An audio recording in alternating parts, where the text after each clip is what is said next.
My Hero Academia. Let's start off the top of one of the things that I'm seeing, and I'm like, oh, we doing this again, bro. I swear. Like, yo, we really doing this again. People are complaining about My Hero Academia again, and it's for, I don't know if you would call it trivial. I don't know what you would say. The time is now.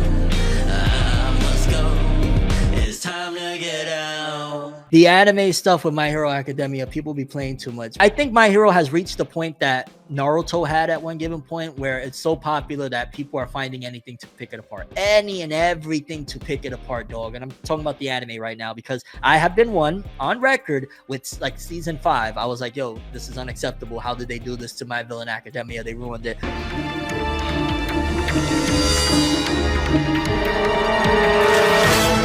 Sorry. That is rancid. So by no means am I somebody that is just like, oh, don't talk about me, my hero, mate. I'm gonna cry. Like that's not. No, I've been critical of it in the past as well. But it gotta stop, bro. It gotta stop. We're still complaining about the blue sky of, you know, the anime, the anime sky, the color palette choice for the sky. Make it gray. Make it whatever color you want it. Well, that's what they wanted it to be, gray, which is kind of wild. But I understand that it doesn't necessarily fit the mood. Like, there's this one shot in particular that fans are really mad about. Is the end of the latest episode where Deku, it's going into the solo hero stuff, and Deku is on top of a building overseeing the city, and the sky is blue, and the color palette isn't as dark as what the opening portrayed it was to look like. And to be fair, the manga also has a very dark vibe to it, of it raining and it being cloudy. But I really feel like people just take any and every opportunity to dunk on My Hero. Shout out to Justin Garcia, thank you for the donation. Saw someone on TikTok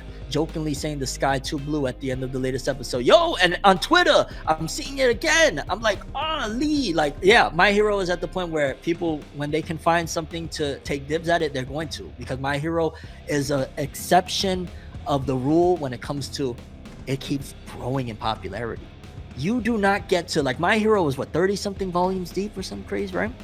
You do not get to that point and your manga sales with every volume continue to increase. That doesn't happen. You're supposed to be on a decline right now. You're supposed to be failing. The fall off is supposed to have happened. And the fact that it's not, it gets people upset. And that's what's also driving people. And I'm not saying that people are, because there's some people that they legitimately, they wanted the cloudy sky, they wanted the dark color palette, they don't feel that it fits the tone. I understand that aspect, but I feel like a lot of complaints constantly come because My Hero has reached the point where it's just so popular, and it's probably been around long enough that people are starting to feel comfortable with saying, like, it didn't live up to this expectation, it didn't live up to that expectation. And I'm here to say that no, I feel like the anime this season has been great.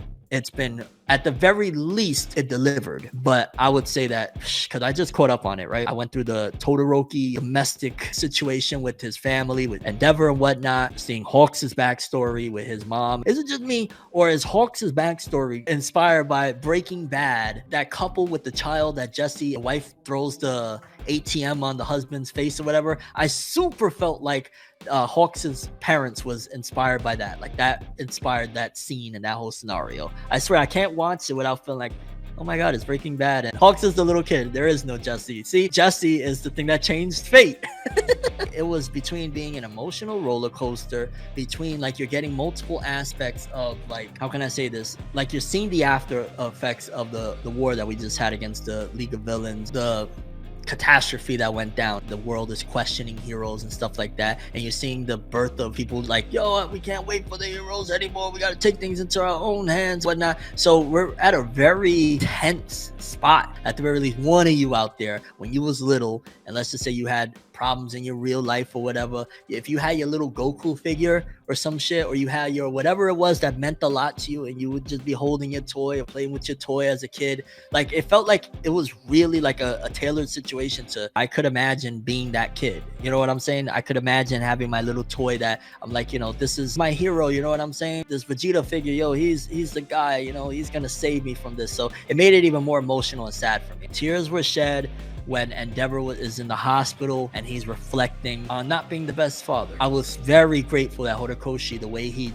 lined it up so that his family could see him in a vulnerable moment. Because let's be real, Endeavor, he's a very hot-headed, no pun intended, individual. If he knows that you're watching, you're not going to get what happened in that hospital. You're not going to see him telling, his truth, so to speak, because he still is a man that's, riddled with ego and stuff like that, which he's slowly peeling it off. And after his family caught on to him, he just let it loose. The fact that the way Horikoshi did it, I like that, because I do feel like there needs to be more stories of redemption for people, especially in the real world. We're in a time where it's like, anything, it could be the end of you. You know what I'm saying? And My Hero Academia, especially where the anime is at right now, is a reflection of that. So to see Horikoshi implement, no, there could be redemption. He was wrong. He understands he was wrong. When Endeavor is sobbing in that hospital bed, saying, I can't do this, I can't fight my own son and stuff like that, and he's reflecting on what happened with Toya, even though he still isn't redeemed, even though there's still a ways to go, to see that Horikoshi gave a little bit like, he's beating himself up a lot, and he's recognized for quite some time now that he was wrong. He was not a good person. So to give him that moment, I was very, very grateful. Even going back to the manga, but in the anime, it was nice to see his family there. It was nice to see that his wife is there, and maybe they might not ever be a family together again, of living under the same roof and all that stuff, or loving each other or whatever, but just to see that they recognize and forgive him to a certain degree. I don't think completely, but I think that was really dope. And I think we need more of that in the world in general, of people make mistakes, people do things, people are messed up. You gotta imagine, and Horikoshi really hasn't dove into it all the way or whatnot, but there's something in Endeavor's past that drove him to this madness of feeling like he's not as good, everybody's better, so to speak. He has to be number one. So there's definitely reasons behind what drove him to be this madman that, traumatized his family or whatnot. Again, he was wrong. It was nice to see him admitting he's wrong and his family there. I love too that because it was so emotional, when you add in the small little subtleties of like the joking way that Endeavor screams, Shoto! I love that, because sometimes you need that where it's getting really emotionally heavy, and I'm there like, oh, this is so sad. And then when you get the little Shoto, I'm like, I needed that right now. Okay, I needed to break out of this moment for a second, because this is too much. My wee heart can't take it, my lord.